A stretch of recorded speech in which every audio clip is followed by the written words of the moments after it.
Bienvenue, cher ami, chère âme, en quête de lumière. Bienvenue dans cet espace sacré, ce sanctuaire temporel que nous créons ensemble, ici et maintenant. Ce n'est pas simplement une vidéo que vous avez lancée, c'est un rendez-vous divin, un moment mis à part, orchestré par le ciel, pour que votre esprit puisse s'aligner avec l'Esprit de Dieu.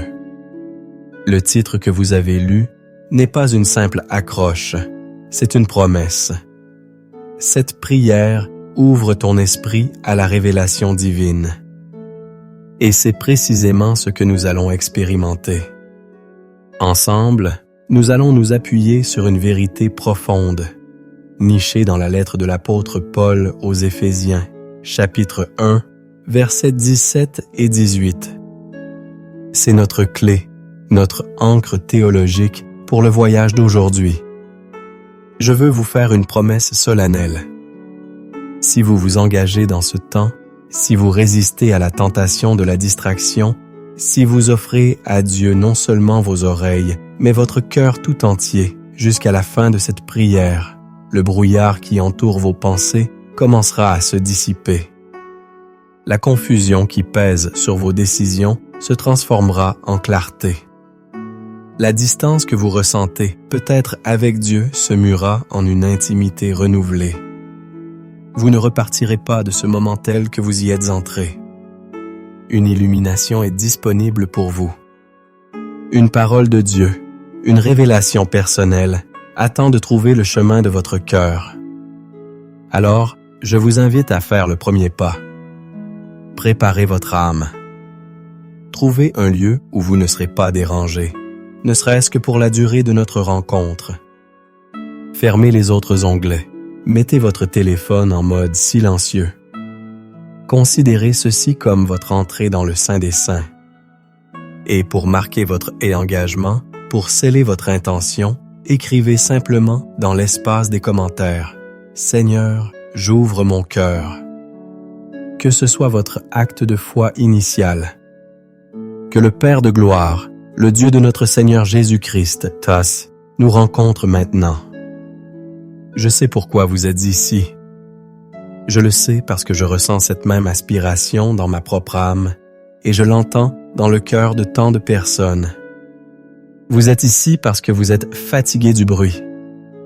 Le bruit assourdissant du monde, mais aussi et peut-être surtout, le bruit incessant à l'intérieur de vous. Ce brouillard spirituel, cette sensation de naviguer à vue sans boussole ni étoile pour vous guider.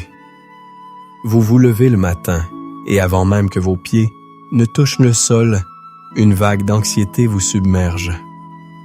La liste des tâches, les soucis financiers, les tensions relationnelles, les questions sans réponse sur votre avenir. C'est comme essayer d'entendre un murmure au milieu d'un concert de rock. Vous priez, vous lisez votre Bible, vous allez à l'église, mais vous avez l'impression que vos prières heurtent un plafond de verre. Vous aspirez à entendre la voix de Dieu, cette voix douce et légère dont parlent les Écritures, mais tout ce que vous entendez, c'est le vacarme de vos propres peurs et des opinions des autres. Cette confusion a des racines profondes. Elle ne date pas d'hier. Pour certains, elle vient de l'enfance. Des paroles qui ont été prononcées sur vous, des scripts familiaux, qui se rejouent en boucle dans votre subconscient. Tu n'es pas assez intelligent. Tu ne finis jamais ce que tu commences. Ne prends pas de risques. Ces paroles sont devenues des forteresses de pensée, des filtres qui colorent la manière dont vous percevez Dieu et sa volonté pour vous. Pour d'autres, la confusion est née d'un échec, d'une trahison, d'une porte qui s'est fermée brutalement. Depuis ce jour, vous avez peur de faire confiance. Vous avez peur de vous tromper à nouveau, alors vous préférez l'inaction à une mauvaise action, et cette paralysie est devenue votre prison. Vous analysez, vous suranalysez, vous demandez l'avis de tout le monde, et vous vous retrouvez encore plus perdu qu'au départ. Et puis, il y a la tyrannie de notre époque. Les réseaux sociaux. Vous faites défiler des vies apparemment parfaites, des réussites éclatantes, des révélations spirituelles profondes partagées en quelques lignes. Et au lieu de vous inspirer, cela vous écrase. La comparaison devient un poison lent qui vous fait douter de votre propre chemin, de votre propre valeur, de votre propre relation avec Dieu. Vous vous demandez, pourquoi Dieu parle-t-il à tout le monde sauf à moi? Qu'est-ce qui ne va pas avec moi? Ce sentiment d'être laissé pour compte, ce FOMO spirituel, la peur de manquer l'appel de Dieu, est une agonie silencieuse pour beaucoup. Vous êtes bombardé d'informations, de sermons, de livres, de podcasts, mais vous souffrez d'une famine de véritables révélations. Une connaissance abondante, mais une sagesse rare. L'âme humaine n'est pas faite pour vivre dans cette incertitude constante. Elle aspire à la clarté comme le corps aspire à l'air. C'est pourquoi le psalmiste criait « Pourquoi t'as battu, mon âme, et gémis-tu au-dedans de moi? Espère en Dieu, car je le louerai encore. Il est mon salut et mon Dieu. » Psaume 47. Il reconnaissait cette conversation interne, ce dialogue entre la foi et le doute, entre l'espérance et le désespoir. Vous n'êtes pas anormal. Vous n'êtes pas un mauvais chrétien. Vous êtes simplement un être humain qui tente de s'orienter dans un monde déchu en cherchant la voie de son Créateur. Votre âme, comme le dit le psaume 131, aspire à être comme un enfant sevré auprès de sa mère. Elle ne veut plus s'agiter, elle veut se reposer dans la certitude de la présence et de la direction de son Père. Jésus lui-même a vu cette fatigue, cette lassitude dans la foule. C'est pourquoi il a lancé cette invitation universelle et intemporelle. Venez à moi, vous tous qui êtes fatigués et chargés, et je vous donnerai du repos. Matthieu 11:28. Le repos qu'il offre n'est pas seulement l'absence de travail, c'est l'absence de cette friction intérieure, de cette lutte pour tout comprendre par soi-même. C'est le repos de l'âme qui a enfin trouvé sa source de vérité.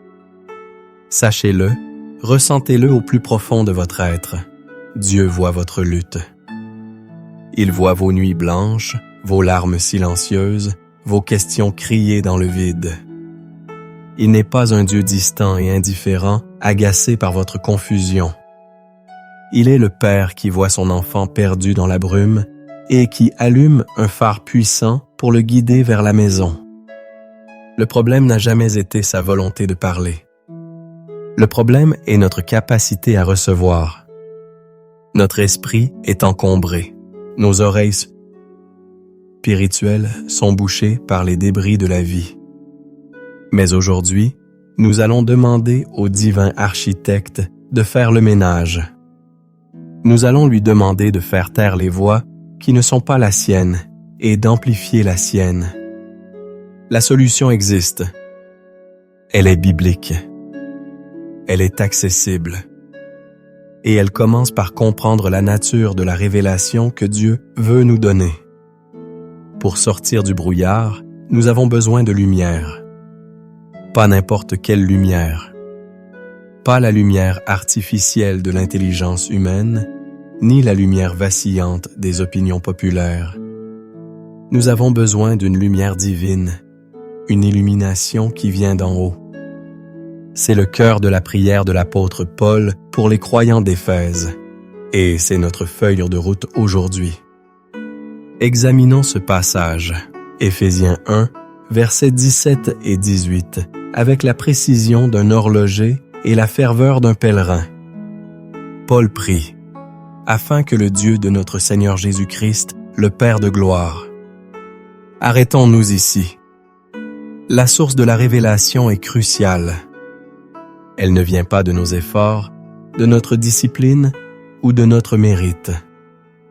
Elle vient du Père de gloire. En hébreu, le mot pour gloire est kabod, qui signifie poids substance, réalité. Le Père de gloire est le Père de ce qui est réel, de ce qui a du poids, par opposition aux illusions et aux vanités de ce monde.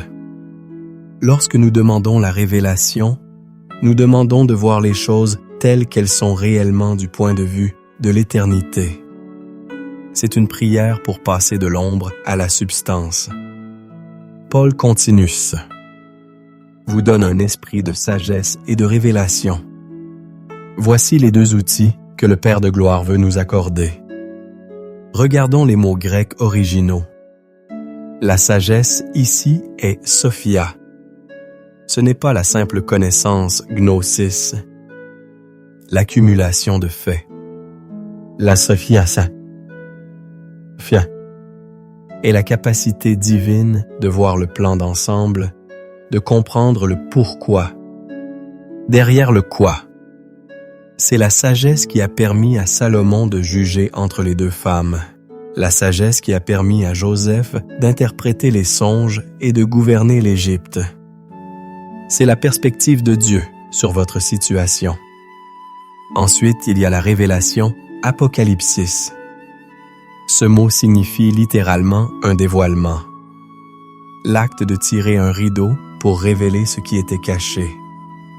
Ce n'est pas que Dieu crée une nouvelle vérité pour vous. Il retire le voile qui vous empêche de voir la vérité qui a toujours été là. C'est le moment Eureka de l'âme, où les pièces du puzzle s'assemblent soudainement. Le bruit dans votre tête, la confusion, c'est le voile. La prière d'aujourd'hui est une prière pour que Dieu, par sa grâce, déchire ce voile. Et quel est le but de cette sagesse et de cette révélation? Paul le précise. Dans sa connaissance, le mot grec est épignosis. Encore une fois, ce n'est pas la gnosis, connaissance intellectuelle. Épignosis est une connaissance profonde, personnelle, intime, expérientielle. C'est la différence entre lire un livre sur le miel et goûter le miel. Dieu ne veut pas que vous sachiez des choses sur lui. Il veut que vous le connaissiez, lui. La révélation n'est pas une fin en soi. C'est un moyen de parvenir à une plus grande intimité avec le révélateur. Chaque fois que Dieu vous donne une clarté, un éclair de sagesse, ce n'est pas seulement pour résoudre votre problème, c'est une invitation à vous approcher de son cœur. Aïs. Enfin, le mécanisme de cette transformation est qu'il illumine les yeux de votre cœur. Le mot grec pour illuminer est photizo, qui signifie inonder de lumière, éclairer. Et que doit-il éclairer? Non pas les yeux de notre tête, mais les yeux de notre cœur. C'est un concept hébraïque magnifique. Le cœur dans la Bible n'est pas seulement le siège des émotions, c'est le centre de contrôle de l'être humain, l'intellect, la volonté, la conscience, les émotions. Dieu veut inonder de lumière le centre même de votre être, afin que vous puissiez voir, comprendre et ressentir avec une clarté divine. C'est la solution ultime au brouillard spirituel. Lorsque les yeux de votre cœur sont illuminés, vous commencez à voir l'espérance de votre appel, la richesse de son héritage et la grandeur de sa puissance à l'œuvre en vous. L'histoire biblique est remplie d'exemples de ce processus. Pensez à Élie au mont Horeb. Après sa victoire spectaculaire sur les prophètes de Baal, il est tombé dans la peur et le découragement, fuyant la reine Jézabel. Il était dans un brouillard de dépression et de doute. Dieu l'a rencontré, non pas dans le vent puissant, ni dans le tremblement de terre, ni dans le feu, les manifestations bruyantes de la puissance. Dieu lui a parlé dans un murmure doux et léger. Pour entendre ce murmure, Élie a dû faire taire le bruit de sa peur. La révélation divine exige souvent le silence et l'écoute attentive. Elle se trouve rarement dans le chaos, mais dans le calme intentionnel. Pensez au jeune Samuel, servant dans le temple. Dieu l'a appelé par son nom une nuit, mais Samuel ne connaissait pas encore la voix de l'Éternel. Il a couru 3 fois vers le prêtre Élie, pensant que c'était lui qui l'appelait. Il entendait la voix, mais il manquait de discernement. C'est Élie, le mentor spirituel, qui lui a donné la clé. « Va, couche-toi, et si l'on t'appelle, tu diras « Parle, Éternel, car ton serviteur écoute. » Parfois, notre confusion vient du fait que nous n'avons pas encore appris à discerner la voix de Dieu des autres voix. Nous avons besoin de cette posture d'humilité et de disponibilité. Parle, Seigneur, ton serviteur écoute. Considérez l'histoire des 2 disciples sur le chemin d'Emmaüs, le jour de la résurrection. Ils marchaient, le cœur brisé, confus, leurs espoirs anéantis. Jésus lui-même s'est joint à eux, mais l'Écriture nous dit que leurs yeux étaient empêchés de le reconnaître.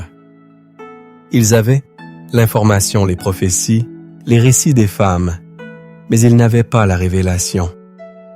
Le voile de la déception obscurcissait leur vision. Que fait Jésus? Il leur explique les Écritures. Il connecte les points. Et c'est au moment où ils rompt le pain que leurs yeux s'ouvrirent et ils le reconnurent. La parole de Dieu, expliquée et appliquée par l'Esprit Saint, est l'un des principaux instruments que Dieu utilise pour nous donner l'Apocalypsis, le dévoilement. Votre Bible n'est pas un livre d'histoire, c'est une lettre d'amour vivante, capable d'illuminer les yeux de votre cœur aujourd'hui. Comment appliquer cela concrètement dans notre vie moderne remplie de distractions? Cela commence par la création d'un espace. Le matin, avant de vous jeter sur votre téléphone et de laisser le monde déverser son chaos dans votre esprit, prenez ne serait-ce que 5 minutes. Un moment de « c'est là » à du pause. Ne demandez rien. Asseyez-vous simplement dans sa présence et respirez.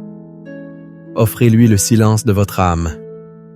C'est dans ce silence que le murmure doux et léger peut commencer à se faire entendre. Tenez un journal. Écrivez vos questions à Dieu. Pas des questions vagues, mais des questions précises. Et puis, écoutez.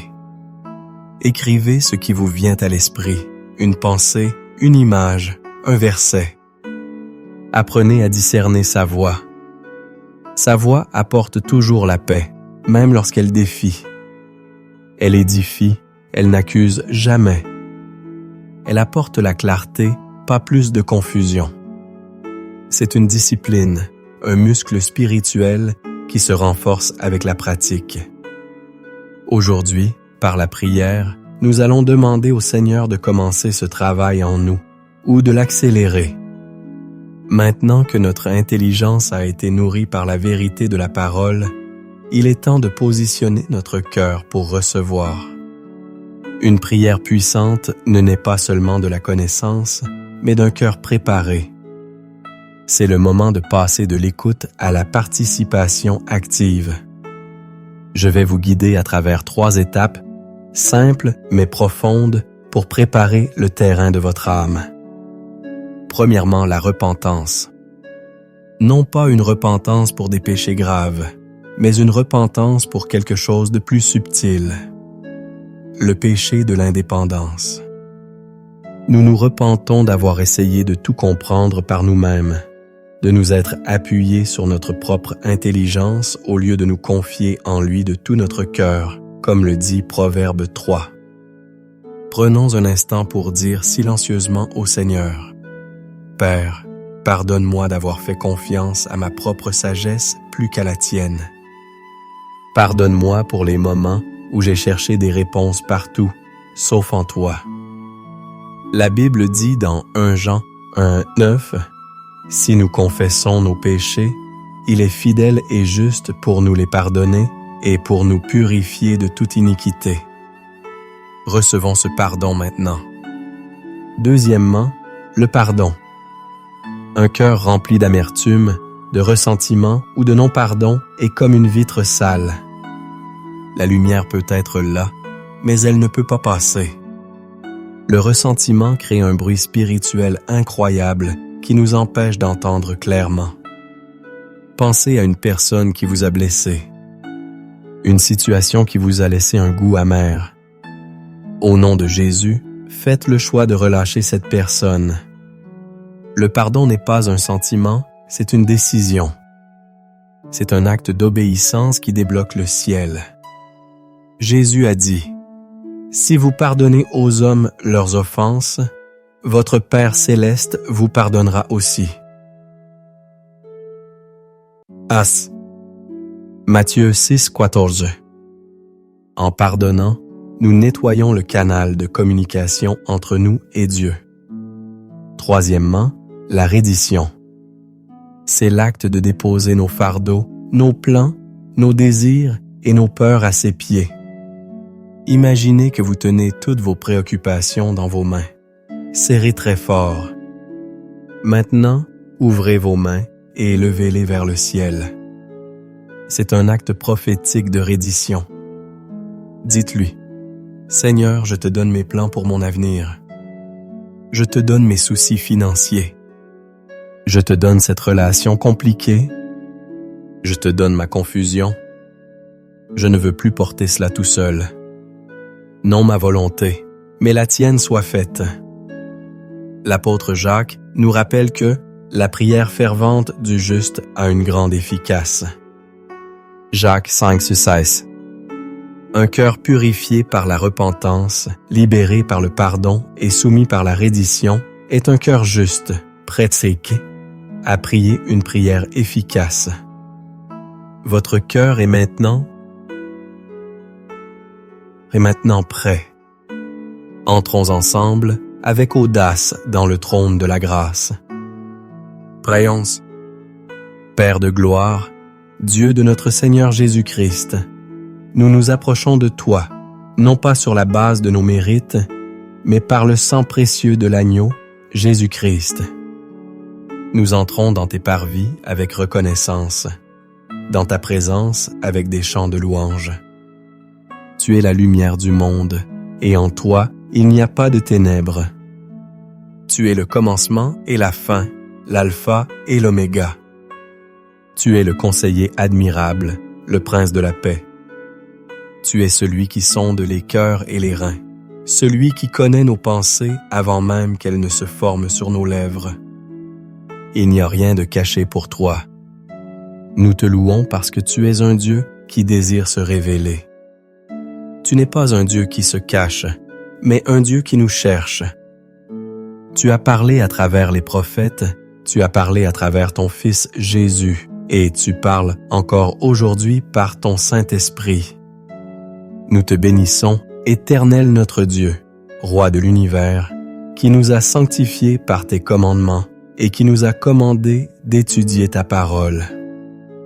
Nous te magnifions pour ta fidélité qui dure d'âge en âge et pour ton amour qui ne faillit jamais. Tu es digne, Seigneur notre Dieu, de recevoir la gloire, l'honneur et la puissance, car tu as créé toutes choses, et c'est par ta volonté qu'elles existent et ont été créées.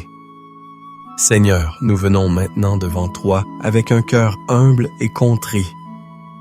Nous confessons que nous avons cherché la sagesse dans des citernes crevassées. Nous avons écouté les voix de la peur, du doute et de la comparaison. Nous avons permis au bruit du monde de devenir plus fort que le murmure de ton esprit. Nous nous repentons de notre impatience, de notre désir de tout contrôler, de notre orgueil qui nous fait croire que nous pouvons naviguer cette vie sans ta direction constante. Je dépose à tes pieds le fardeau de devoir tout comprendre, le poids de l'incertitude. Je confesse ma tendance à m'inquiéter, à rejouer les scénarios du pire dans mon esprit. Pardonne-moi, Seigneur. Lave-moi et purifie-moi.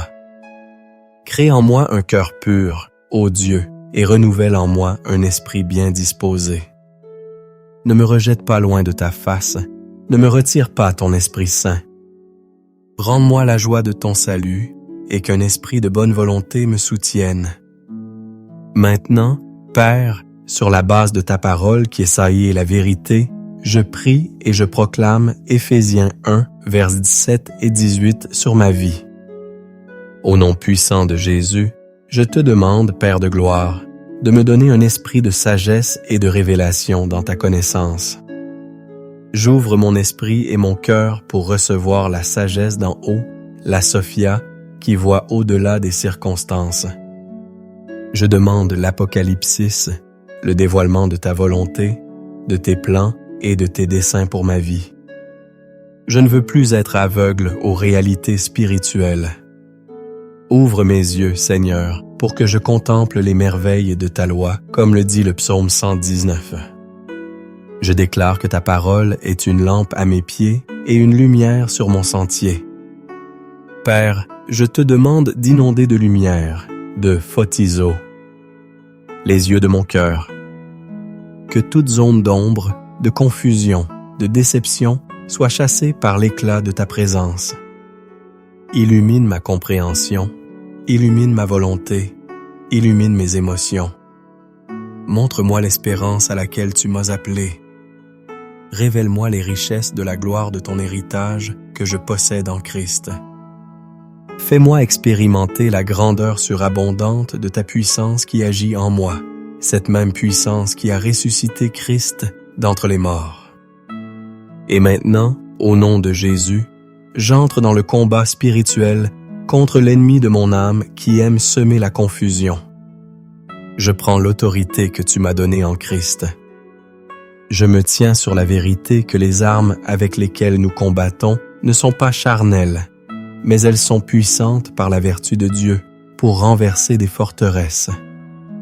Au nom de Jésus, je renverse les forteresses de la confusion, les forteresses de l'analyse paralysante, les forteresses du doute et de l'incrédulité. Je renverse les raisonnements et toute hauteur qui s'élève contre la connaissance de Dieu et j'amène toute pensée captive à l'obéissance de Christ. Je brise tout pacte inconscient que j'ai pu faire avec un esprit de peur ou d'anxiété. Je déclare que je n'ai pas reçu un esprit de timidité, mais un esprit de force, d'amour et de sagesse. Je prends le bouclier de la foi, avec lequel j'éteins tous les traits enflammés du malin.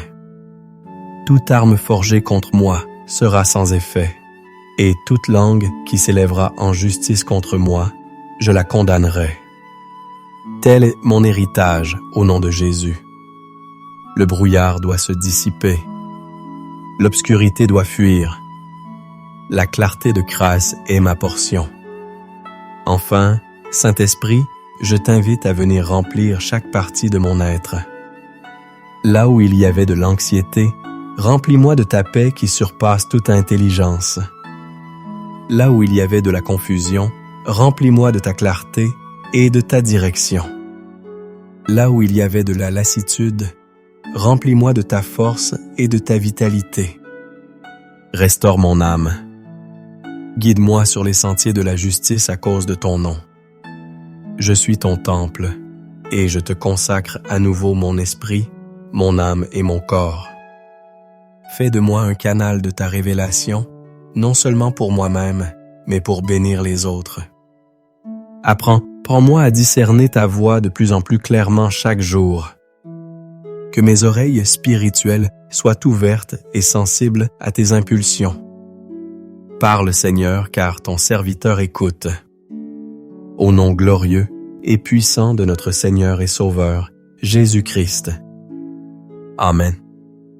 Maintenant, pendant un court instant, faisons silence. Ne vous précipitez pas pour remplir ce vide. Le silence n'est pas l'absence de Dieu. C'est souvent le prélude à sa parole la plus claire. Ensemble, prenons une profonde inspiration en imaginant que nous inspirons sa paix, sa présence, sa lumière. Et en expirant, relâchons le chaos, la tension, le bruit. Inspirez sa paix. Expirez le chaos. Encore une fois. Inspirez sa lumière. Expirez l'obscurité. Dans ce calme, posez simplement cette question au fond de votre cœur. Seigneur, que veux-tu me dire aujourd'hui? Quelle est la seule chose que j'ai besoin de savoir maintenant? Et puis, écoutez. Ne forcez rien. Soyez simplement attentif. Une image, un mot, un sentiment, un verset biblique. N'ignorez pas la première pensée d'amour, de paix ou d'encouragement qui vient à votre esprit. C'est souvent sa voix. Dieu parle à votre cœur. Recevez. Et maintenant, dans l'autorité que Christ nous donne, je veux relâcher sur vous une parole prophétique, une bénédiction pour votre semaine et pour votre vie. Recevez-la par la foi. Sur ta vie spirituelle, je déclare que tu n'es plus un étranger pour la voix de Dieu. Tu entends la voix du bon berger et tu la reconnais. Tu ne suivras pas la voix d'un étranger. Je déclare que ta faim et ta soif pour la parole de Dieu s'intensifient et que chaque fois que tu l'ouvres, tes yeux sont illuminés pour voir des merveilles. Comme le dit Jean 10, 27, « Mes brebis entendent encore ma voix.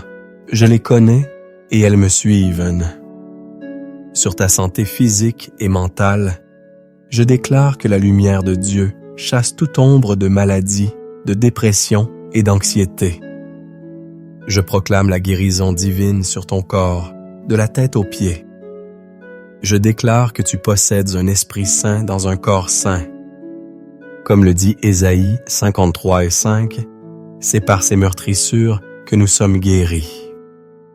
Sur tes finances, je déclare que l'esprit de confusion qui a pu régner sur ta gestion financière est brisé. Je déclare que tu reçois la sagesse divine, la Sophia de Dieu, pour gérer les ressources qu'il te confie. Je déclare que les écluses des cieux s'ouvrent sur toi et que Dieu te donne la capacité de créer de la richesse pour l'avancement de son royaume.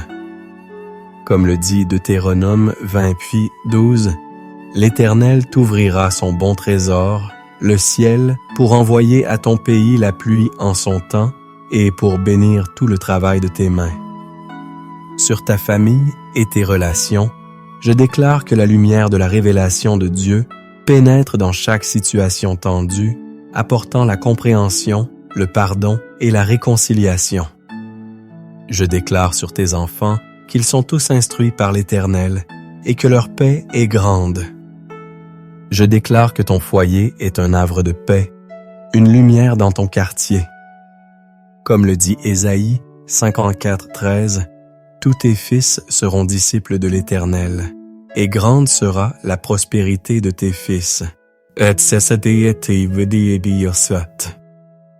Sur ta destinée et ton appel, je déclare que la confusion sur ton but dans la vie se dissipe maintenant même. Je déclare que tu commences à voir clairement les dons, les talents et la mission que Dieu t'a confiée. Tu n'es pas un accident. Tu es l'ouvrage de Dieu, créé en Jésus-Christ pour de bonnes œuvres qu'il a préparées d'avance afin que tu les pratiques. C'est la promesse d'Éphésiens 2:10. Sur ta protection quotidienne, je déclare que l'ange de l'Éternel campe autour de toi et de ta maison. Aucune arme forgée contre toi ne prospérera. Tu es gardé à l'aller et au retour, dès maintenant et à jamais. Comme le promet le psaume 121, 8, « L'Éternel gardera ton départ et ton arrivée, dès maintenant et à toujours. » Enfin, je déclare sur toi une plénitude de joie et de paix. Que le Dieu de l'espérance te remplisse de toute joie et de toute paix dans la foi, pour que tu abondes en espérance par la puissance du Saint-Esprit. C'est la bénédiction de Romains 15, 13. Et maintenant, recevez cette bénédiction ancienne, la bénédiction aaronique. Que l'Éternel te bénisse et qu'il te garde. Que l'Éternel fasse luire sa face sur toi et qu'il t'accorde sa grâce. Que l'Éternel tourne sa face vers toi et qu'il te donne la paix. Au nom du Père, du Fils et du Saint-Esprit. Amen. Quelle présence puissante. Prenez un instant pour respirer et intégrer ce que Dieu a fait. La promesse centrale de notre temps ensemble était d'ouvrir votre esprit à la révélation divine. Ce n'est pas un événement ponctuel, mais le début d'un nouveau mode de vie. La clarté que vous ressentez maintenant, la paix qui habite votre cœur, ce n'est pas quelque chose à perdre en retournant au tumulte de votre journée. C'est quelque chose à cultiver. Je veux vous encourager à prendre cette prière et à la faire vôtre pendant les 7 prochains jours. Faites-en votre prière du matin. Prenez un carnet et notez chaque jour ce que Dieu vous montre, même la plus petite des choses. Vous serez étonné de voir comment, jour après jour, le brouillard se lèvera de plus en plus, révélant le paysage magnifique de votre vie, vu à travers les yeux de Dieu. Votre voyage ne s'arrête pas ici. Pour nous aider à toucher plus d'âmes qui, comme vous, cherchent la clarté, je vous demande de faire 3 choses. Premièrement, laissez un commentaire ci-dessous et partagez un mot ou une phrase sur ce que Dieu vous a révélé ou sur ce que vous avez ressenti pendant cette prière. Votre témoignage peut être la bougie qui en allume une autre. Deuxièmement, si ce moment vous a béni, cliquez sur le bouton « J'aime ».